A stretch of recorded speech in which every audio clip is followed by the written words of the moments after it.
Former Western Cape Police Commissioner Arno Lamoer has been sentenced to an effective 6 years in prison. The Western Cape High Court sentenced him to 8 years with 2 years suspended. The former police chief was found guilty of corruption in February. eNCA's Athi Mtongana joins us now from Cape Town.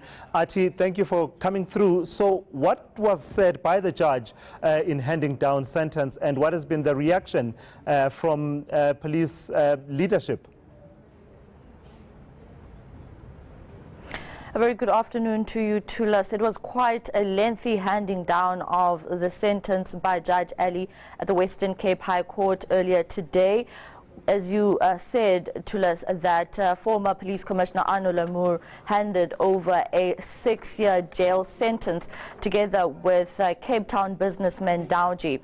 We understand that in this case, Tulas, Lamoer was not alone. He had 2 other top-ranking police officers which he worked with in terms of the dealings that he had with Dowji. They were also handed over some jail terms. We also spoke to the Hawks, Tulas, and their reaction to this is that it should send a strong message, that the sentence that was handed down by Judge Ali should hand down and send a strong message to corrupt officers in the Western Cape and in the country at large. And here is what they had to say. It's a bittersweet day in terms of these are former senior officials in the police that everyone would have looked up to, and junior members, especially in the organization, and we wouldn't want to see this happening in this organization, because then it means that the communities won't have any confidence in the police.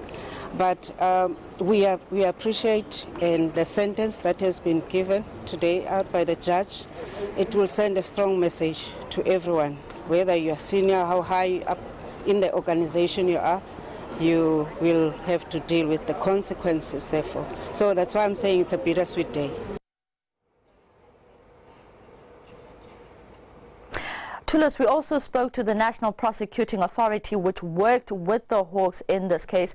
This case dates back to 2012, when the police received a tip-off from a police officer in Goodwood about the corrupt dealings that Lamoer had with Dowji. They then arrested him in 2015. They were released on bail of 5,000 rand.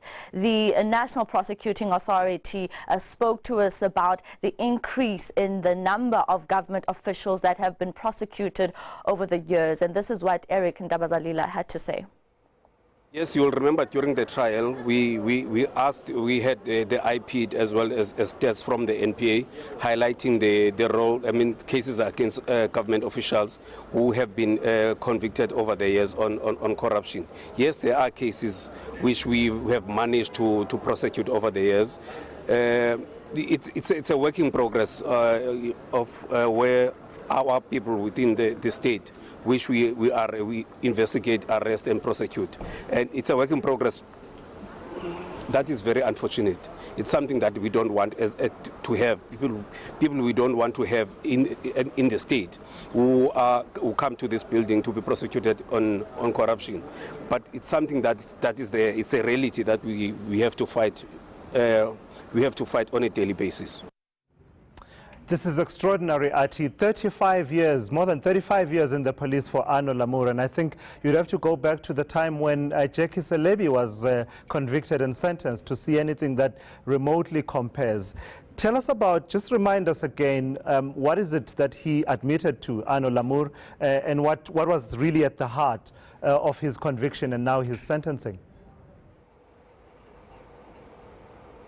Judge Ali said that this sentencing should send a strong message, like the Hawks said, a strong message to any corrupt police officers, even top-ranking officers for that matter, that whenever they get involved in illegal activities, that the law will take its course on them, whether they're top-ranking officers or not. You're right, Lamoer has served under the South African police for a long time, for a very, very long time. Tulas, we know that that he had his family there with him. He has been legally representing himself because he has now gotten himself in a very challenging financial situation, and that he couldn't afford to pay lawyers. It was very emotional today for him to hear Judge Eli, read out the sentence for him to, go behind bars, whereas he should have been the person responsible for taking people behind bars.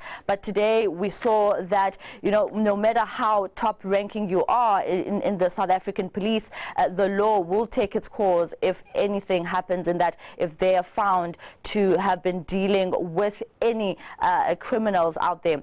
In this case, Tulas, Lamoer pleaded guilty to accepting money from Dowji in exchange for favors. We understand that Dowji paid for Lamoer's fuel, he paid for his clothing and travel costs, including the 2 brigadiers who were also convicted this afternoon. So those were the kind of dealings that they had. Lamoer also mentioned in court during the court proceedings that led to today's sentencing that he had already had a friendship or a relationship rather with Dowji, and that he didn't really intend to get into any illegal activities, but he accepted the money from Dowji in exchange of favors within the police rankings here in the Western Cape. All right, that's eNCA's Athi Mtongana giving us an update on that truly extraordinary story of the sentencing now of Arno Lamoer.